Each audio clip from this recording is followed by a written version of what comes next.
Amém, meus irmãos? Amém? Ou não amém? Amém. Quem está feliz aí? Amém. Glória. Quem está triste?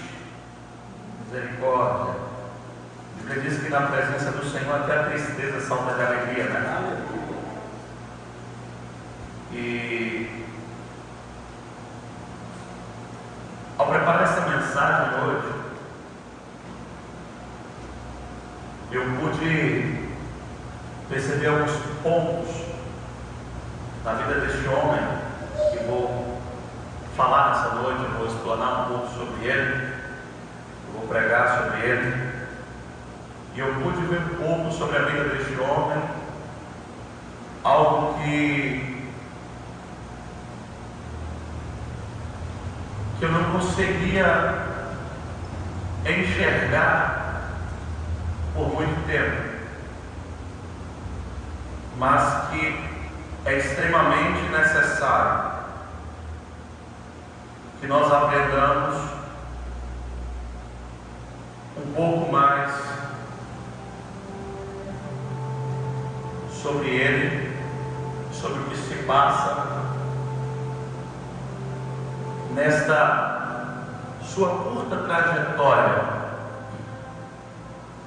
Hoje nós vamos falar um pouquinho sobre Sansão. Quantos aqui conhecem Sansão? Aleluia. Quantos aqui já ouviram falar de Sansão? Glória a Deus.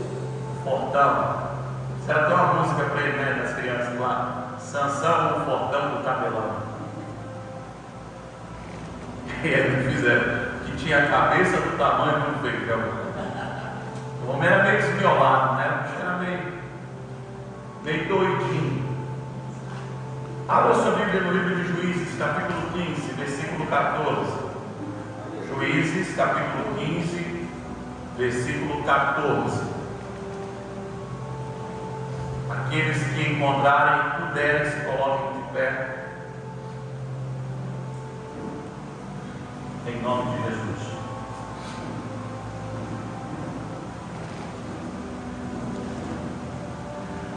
Juízes, capítulo de número 15, versículo 14.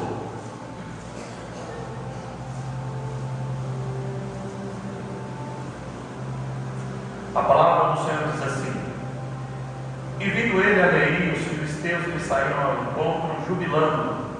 Porém o Espírito do Senhor poderosamente se apossou dele, e as cordas que ele tinha nos braços se tornaram como fios de linho que queimaram no fogo, e as suas amarraduras se desfizeram das suas mãos. E achou uma queixada fresca de um jumento, e estendeu a sua mão, e tomou-a, e feriu com ela 1000 homens. Então disse Sansão: com uma queixada de jumento, montões sobre montões, com uma queixada de jumento, feria 1000 homens. E aconteceu que, acabando ele de falar, lançou a queixada da sua mão, e chamou aquele lugar Ramá-de-Leí. E como tivesse grande sede, clamou ao Senhor e disse: pela mão do teu servo, tu deste essa grande salvação. Morrerei eu, pois, agora de sede, e cairei na mão destes incircuncisos?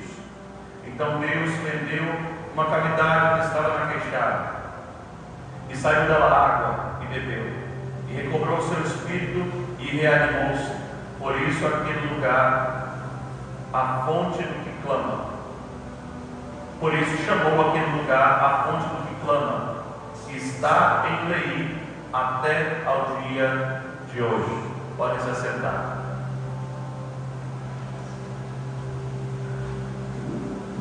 Meus irmãos, Aleluia. esta mensagem ela retrata um pouco daquilo que tem acontecido muito em nossas vidas ultimamente. Nós, como cristãos, temos vivido situações, batalhas, afrontas constantemente. E, por vezes, vencemos grandes batalhas, mas parecemos sucumbir em batalhas pequenas, batalhas aparentemente fáceis. Antes de entrar no radical desta mensagem, é preciso que nós entendamos um pouco sobre a vida de Sansão. O título desta mensagem é: Não somos super-heróis. Repitam comigo: não somos super-heróis. Nós não somos super-heróis. Não existe um super-cristão. O único que existiu morreu, mas ressuscitou no terceiro dia. E na verdade não era um super-cristão, foi um super-herói que nos salvou de algo que já estávamos condenados desde a queda de Adão lá no Éden.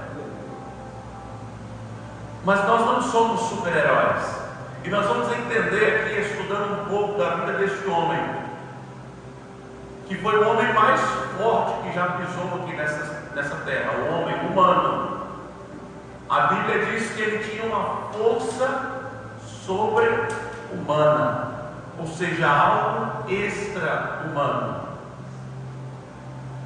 Lembram de Salomão, o homem mais sábio? Sansão, o homem mais forte. Para podermos entender um pouco sobre isso, vamos aprender um pouco sobre a vida de Sansão. Sansão, que significa homem do sol, foi um homem, um israelita natural da tribo de Dan, que foi fruto de uma promessa, de uma profecia feita pelo anjo do Senhor à sua mãe. Ele nasceu numa época em que o povo de Israel estava se voltando mais uma vez contra o Senhor. Israel é conhecido historicamente pela sua rebeldia.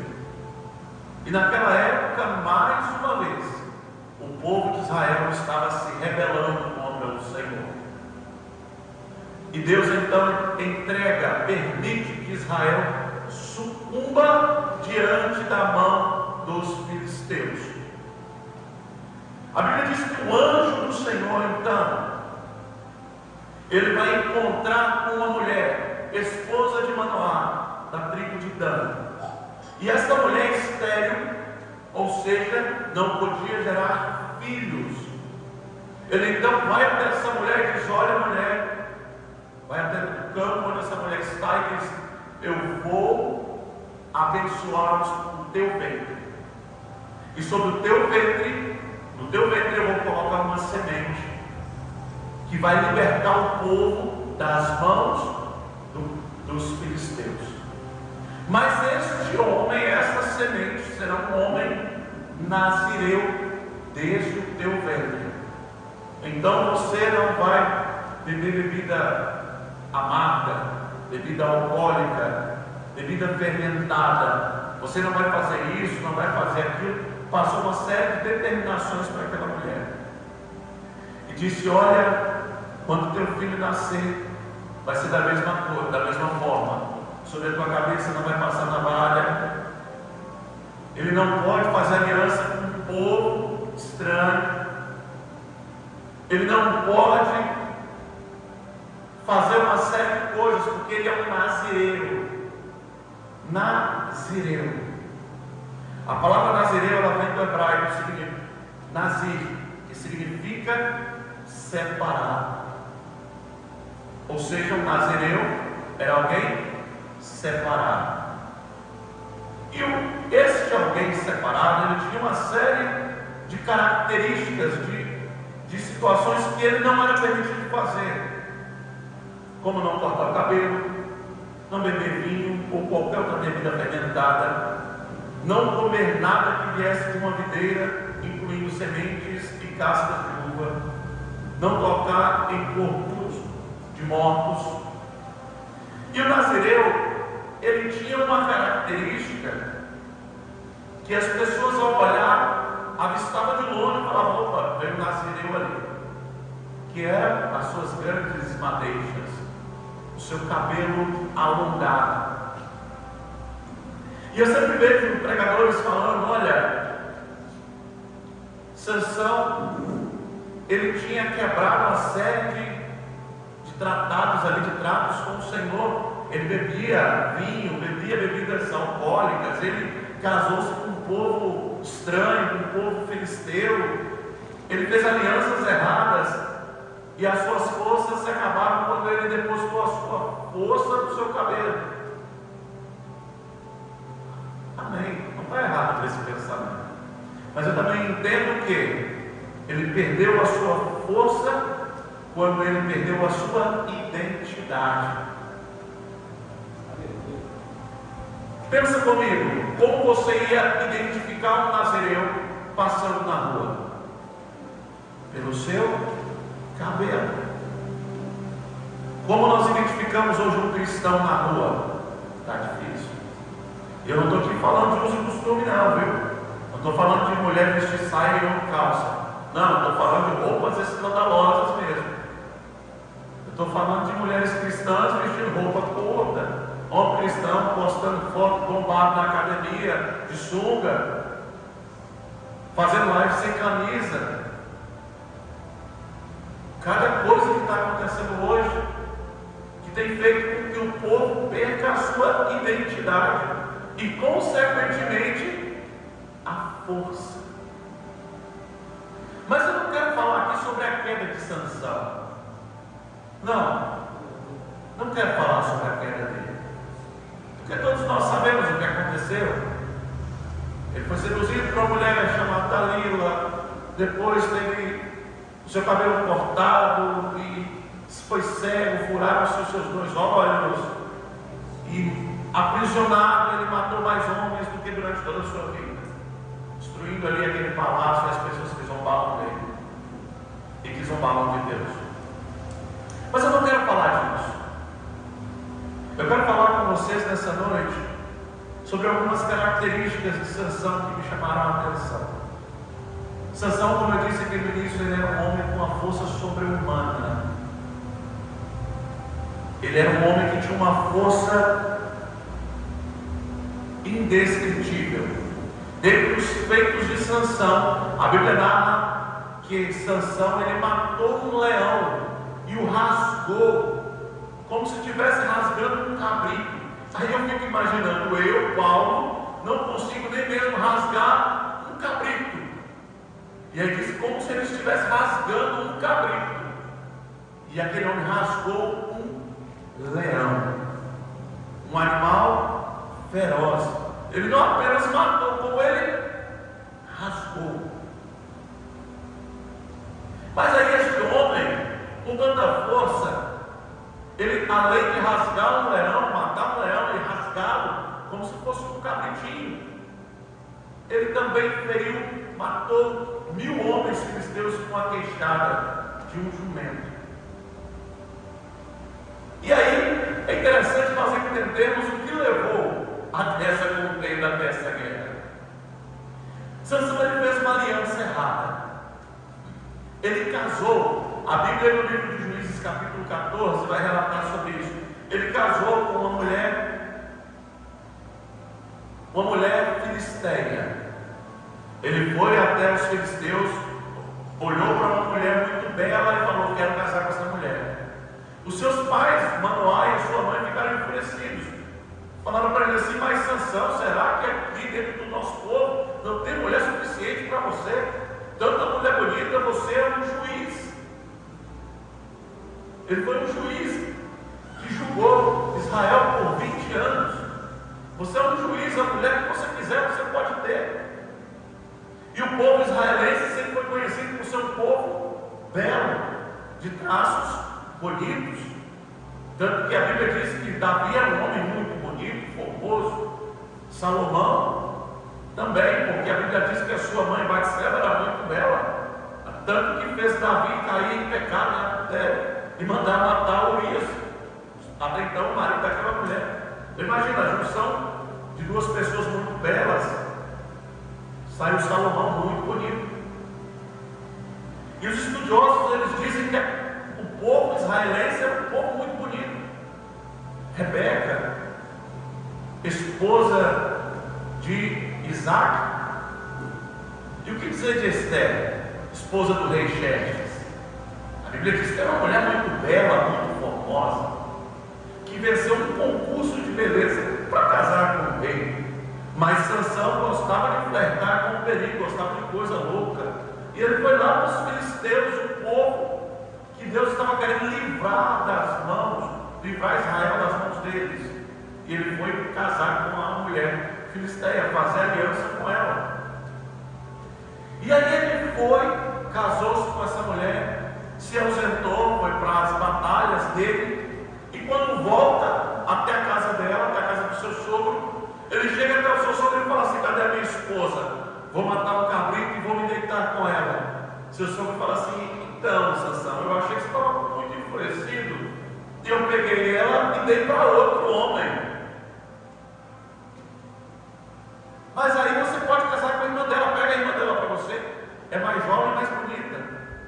Imagina a situação. Sansão acabou de descobrir que ele era corno. Sansão foi fazer uma aliança que não podia e tomou um belo par de chifre. Sansão teve a testa enfeitada. E o homem ficou bravo, o homem ficou enfurecido. E ele quis descontar em quem não tinha nada a ver com aquilo. Quem fez a sacanagem com Sansão? O seu sogro. Quem era sem vergonha? A mulher de Sansão. Porque primeiro que ela não devia nem mais satisfação do seu pai. Já começa aí, que ela casou com Sansão, ela devia se reportar ao seu marido. Ela já não estava junto dele, mais com ele. Deveria estar junto do marido. Porque ela estava flertando com o perigo também dele arrumar outra, dar um pé na bunda dela e seguir a sua vida. E então, ele, flertando com o perigo, se ausenta.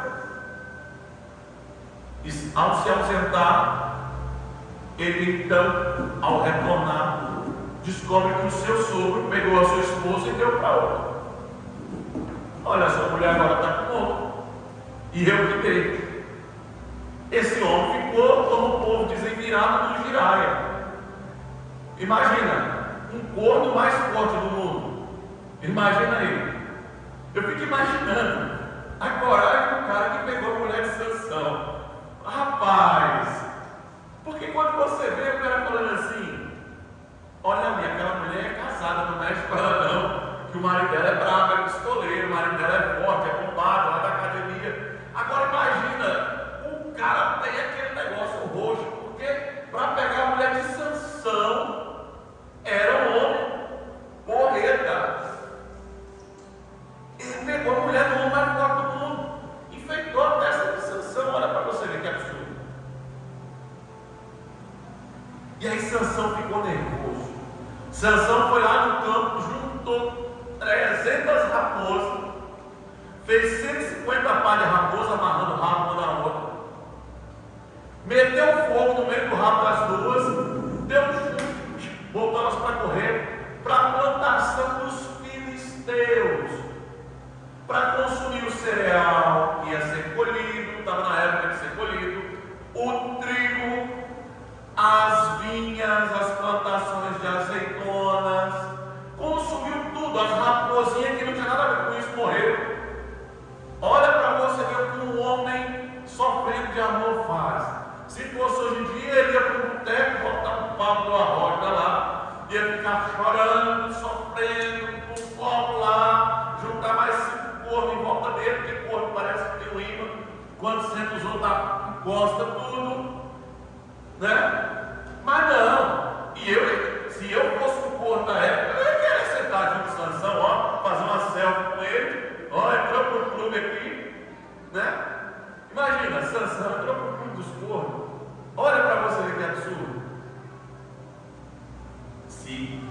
E aí, ele poderia ter feito uma série de coisas, mas não, ele foi pegar 300 raposas, tadinha, não tinha nada a ver com aquilo, amarrar o trabalho que ele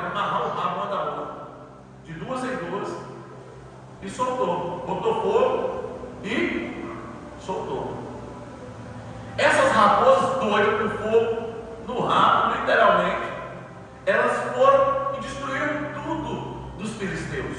Os filisteus vendo aquilo ficaram bolados. Olha o que um chifre ocasiona. Na verdade, não é um chifre que ocasiona, uma escolha errada. Porque nada disso teria acontecido se ele tivesse casado com israelense. Ele foi casar com uma filisteia. Ele foi formar uma aliança onde não podia, um jugo desigual onde não podia. E o que aconteceu? Aconteceu que já se esperava: traição.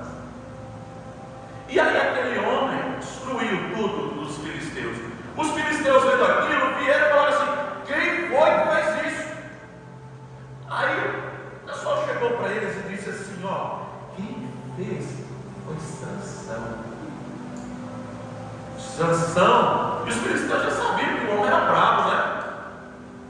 O cara era bravo, o cara era forte, o cara, uma abraçada matava 10. Então, os filisteus falaram assim: bom, o Sansão não vou fazer nada. E por que ele fez isso? Ele fez isso porque o seu sogro pegou a sua esposa e deu para outro homem. Ou seja, ele tomou um chifre. Os filisteus falaram: fizeram isso? Vou botar fogo. Botou fogo no sogro e na esposa, a que corneou Sansão. Botou fogo nos dois, achando que agora estava bem. Bom, agora vinguei, Sansão agora vai deixar a gente em paz. Mas não foi isso que aconteceu. Não foi isso que aconteceu. Quando Sansão ficou sabendo que os filisteus botaram fogo na sua mulher, e agora não era mais a sua mulher, a mulher do seu amigo, vulgo sua ex-mulher, Sansão ficou bolado. Entrou no acampamento dos filisteus e matou um monte de filisteus, porque agora ele era um corno viúvo. Ele tinha acabado de receber a notícia que os filisteus mataram a sua mulher. E ele ainda nutria sentimentos de amor por aquela mulher. A Bíblia diz que ele mata um monte e foge, vai para a caverna. O povo filisteu, ao perceber o que Sansão fez, foi até Israel. Olha onde chegou o chifre. Poderíamos até mudar o título dessa mensagem para as consequências do chifre, mas não, vamos seguir aqui. Olha o que aconteceu. Eles foram e se acamparam.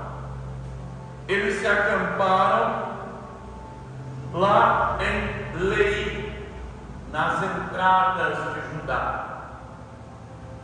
O povo judeu, o povo de Judá, os homens de Judá vendo aquilo, vão até o exército filisteu e falam assim: mas o que foi que nós fizemos para vocês nos cercarem? E eles pegaram e disseram: Sansão, o juiz de vocês, foi lá no nosso acampamento e matou um monte e fugiu. A gente está aqui para poder fazer a mesma coisa com ele. A gente quer vingar, a gente quer matar Sansão. A Bíblia diz que o povo judeu, 3.000 homens, soldados de Judá, vão até a caverna onde Sansão está, pegar Sansão, amarra Sansão e leva Sansão até os filisteus. E aqui que a gente entra no texto da mensagem de hoje. A Bíblia diz que o povo filisteu, quando avista Sansão vindo, escoltado por 3.000 soldados de Judá, 3.000 homens de Judá, com as mãos amarradas, eles começam a comemorar, começam a bater palma, a gritar, a jubilar, indo em direção a Sansão. Mas neste momento a Bíblia diz que o Espírito do Senhor ele entra em Sansão, ele se apodera de Sansão, e aquelas cordas que amarravam o seu braço, elas são queimadas como fios de cabelo. E a primeira coisa que Sansão acha pela frente é um osso, uma mandíbula, uma queixada fresca de um jumento. E a Bíblia diz que com essa queixada de jumento, ele fere, ele mata 1000 filisteus.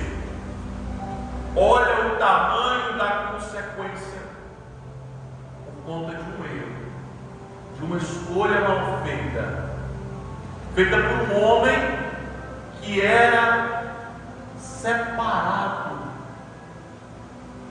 era um nazireu. Ele precisava passar por isso? Não precisava. Ele precisava atirar fogo? Não precisava. Ele precisava ter que lutar e matar 1000? Não precisava. Ele precisava casar-se com uma filisteia? Não precisava. E assim somos nós, meus irmãos. A nossa vida temos uma série de coisas que não precisávamos fazer, e temos perecido porque temos vivido e feito uma série de coisas que não precisávamos fazer. Temos tornado mais difícil a cada dia um caminho que era para ser mais fácil e tranquilo. Temos tornado cada vez mais longa uma estrada que era para ser muito mais tranquila de ser percorrida.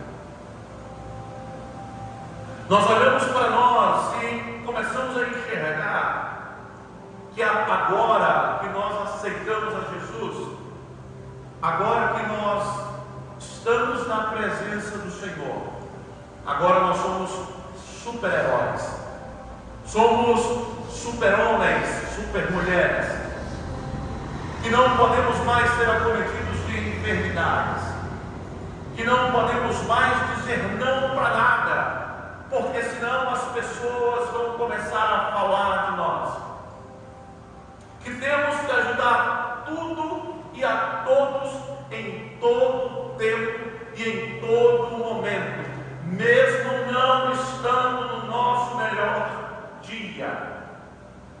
Mas não foi isso que a Bíblia nos ensina.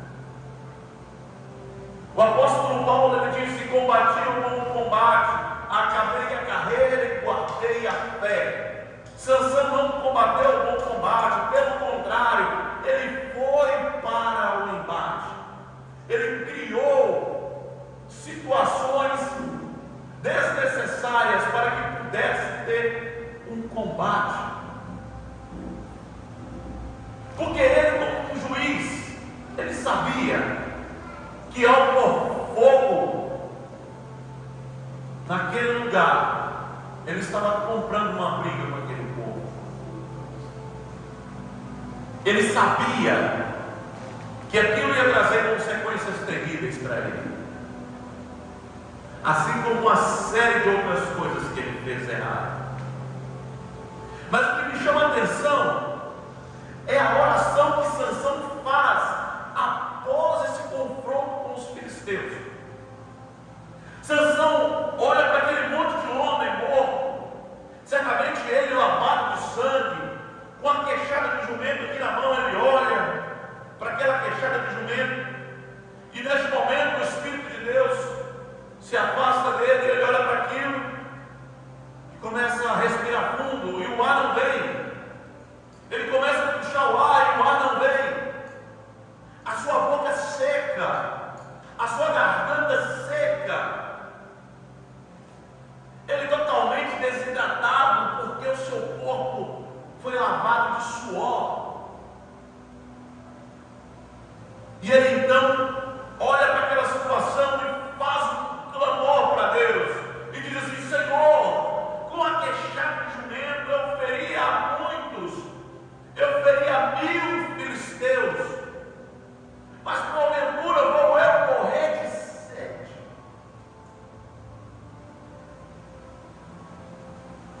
você ver.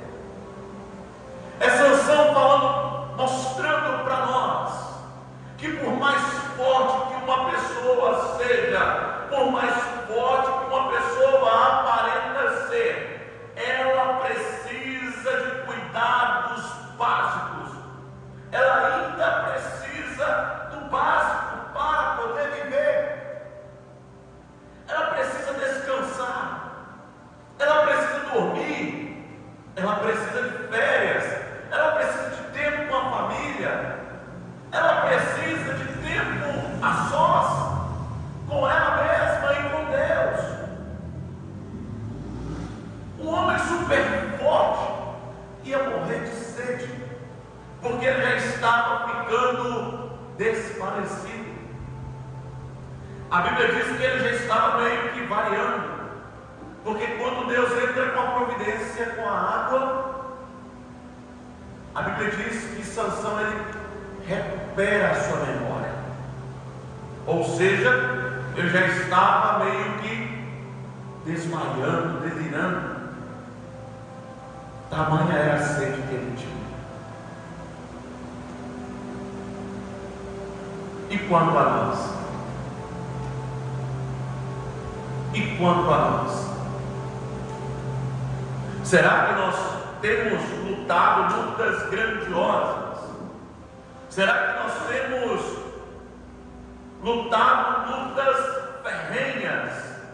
Será que nós temos guerreado contra o mal e temos sucumbido com coisas básicas? Porque nós temos negligenciado a nossa parte humana. Porque nós temos olhado tanto para o outro, para o próximo, e não temos olhado para nós mesmos. Ainda ontem eu falei sobre isso na reunião com os pastores do Comem. O pastor ele passa muito por isso. Ele olha tanto para a ovelha que ele esquece de olhar para ele. E cada vez mais tem aumentado pastores e pastoras sofrendo com solidão, depressão, sem ter nem mesmo alguém para conversar, para falar de uma dor. Porque se ele compartilhar com um membro uma dor que ele tem, esse membro vai ser escandalizado. Se ele viajar, tirar férias, o membro vai se escandalizar. Se ele prosperar e comprar um carro bom, o membro vai se escandalizar. Se ele mudar para uma casa melhor, o membro vai se escandalizar. E pelo medo do que a ovelha possa reagir, os pastores têm sucumbido diante disso. As ovelhas têm governado os pastores indiretamente.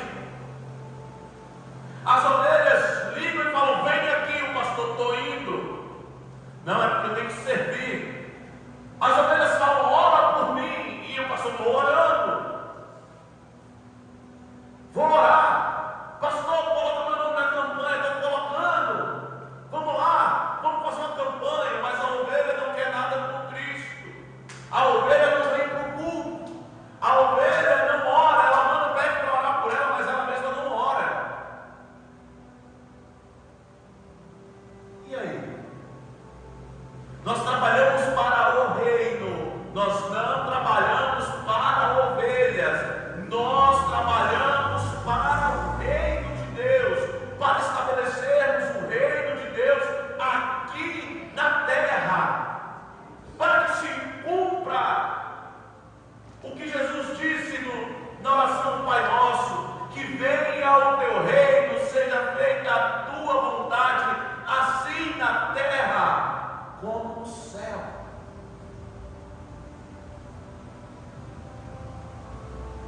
Nós somos funcionários do céu. Nós somos funcionários do Deus Todo-Poderoso. Se Ele mandar ir,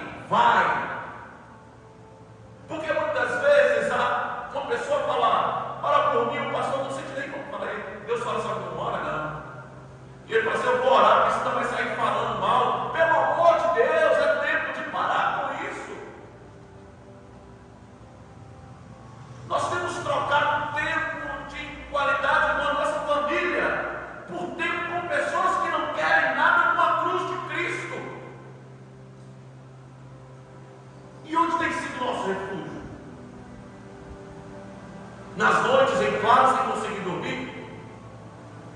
Onde tem sido o nosso refúgio? Abafando o choro no travesseiro, para que o outro ou a outra não escute. Como tem sido a nossa vida? Podemos externamente sermos como Sansão, bem forte, mas por dentro de nós ainda existe um ser humano, que não é um super-herói, que está passível de errar, mas que também está lavado e remido no sangue do Cordeiro, que é aquele que nos justifica.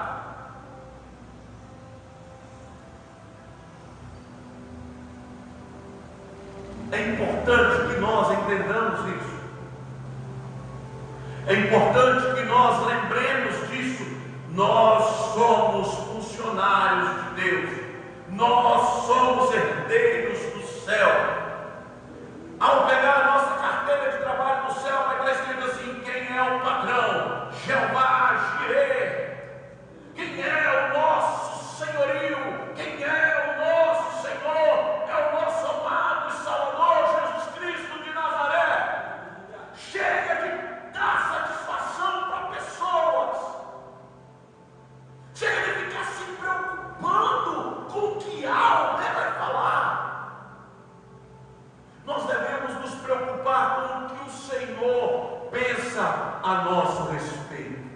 Nós temos que nos preocupar com o que Deus vai olhar para nós e vai dizer assim como ele disse sobre Jó: está vendo ali o meu servo? Está vendo ali a minha serva? É uma pessoa que eu tenho alegria dela. E não se fulano vai falar assim: eu estava mal em casa, pedi o pastor para me orar e ele não veio. Mas o mal em casa é porque encheu a cara na cama de noite. De manhã estava só o Zé Pilinca entrando na rua, só o demônio no coro, e quer que o pastor vá lá para poder fazer serviço de faxineiro de cachaça. Nós não somos faxineiros de boteco. Nós somos servos do Deus vivo. Porque é assim, já aconteceu comigo. A pessoa passou a noite na gandaia tomando cachaça, no outro dia estava só o pau da rabiola. Quando pede para poder ir na casa, quando a gente chega lá, está melado. Se riscasse um palito de fósforo, ao pé de distância explodia. O álcool estava saindo pelos poros. E aí às vezes a gente fala assim: não, mas se eu não for vai falar, porque eu sou pastor. Se eu não for vai falar, porque eu sou isso, porque eu sou aquilo. Deixa falar, para de ficar comprando briga que não é sua. A nossa briga é daquele que quer alguma coisa com Deus.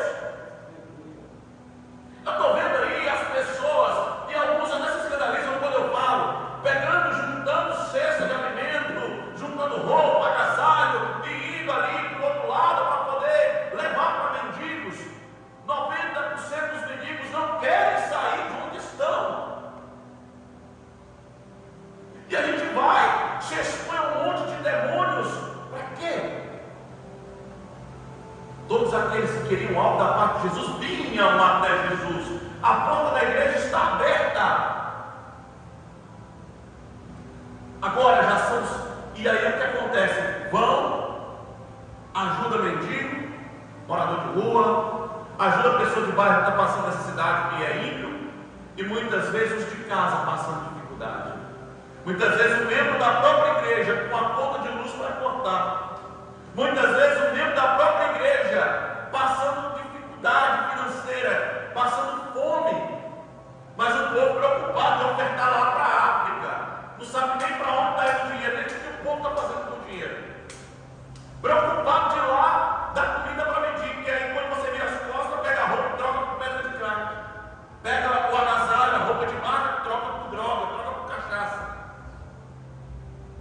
Vai lá, prega a mensagem, aceitou Jesus, traz para a igreja e alimenta, aí sim. Agora, ir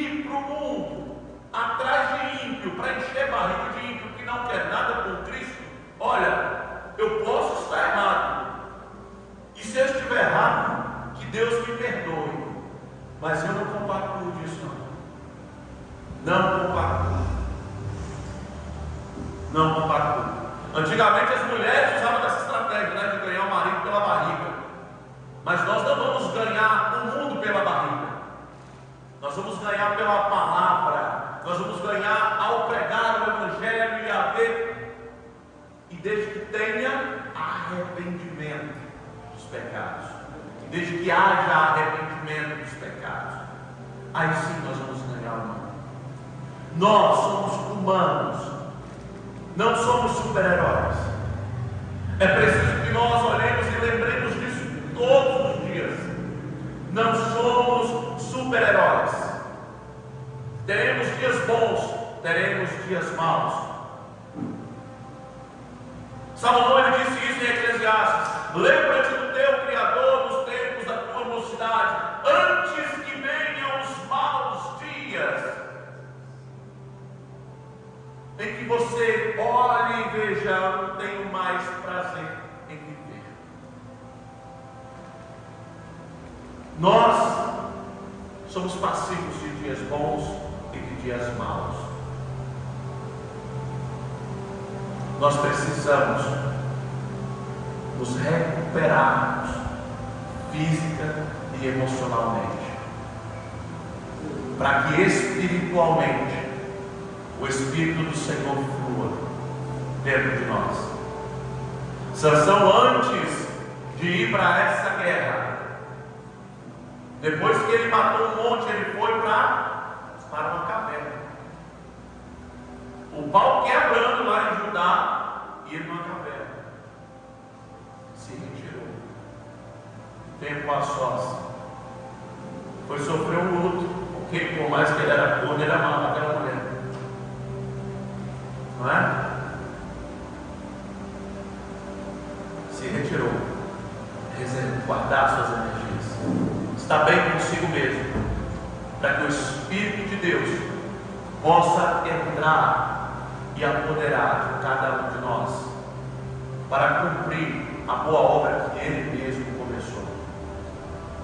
A história ela vai contar a vida de muitos avivalistas que morreram muito jovens, pessoas que foram extremamente tomadas pelo Espírito Santo, foram cheias, e através delas veio grandes avivamentos. Mas essas pessoas não conseguiram dosar e acabaram morrendo muito cedo, porque o seu corpo físico não aguentou. É preciso que nós nos lembremos disso. Imagina que somos um motor de um carro que foi desenvolvido para rodar 1 milhão de quilômetros.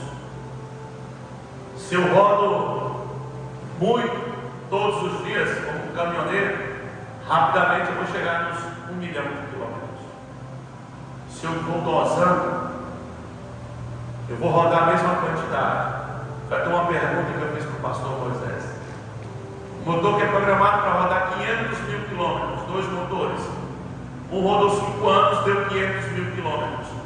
Um outro rodou 20 anos e rodou 500 mil quilômetros. Qual rodou mais? E ele me disse: o que foi 20 anos? Eu disse: não. Os dois rodaram a mesma quantidade, porém o outro serviu por mais tempo. O de 20 anos serviu por mais tempo. Então, se nós nos preocuparmos em cuidar de nós mesmos também, nós vamos servir por mais tempo. Literalmente, não apenas servir para ajudar, mas também servir para o reino. Amém? Que o Senhor continue nos abençoando e que essa mensagem ela não volte vazia e encontre morada no coração de cada um de vocês. Amém?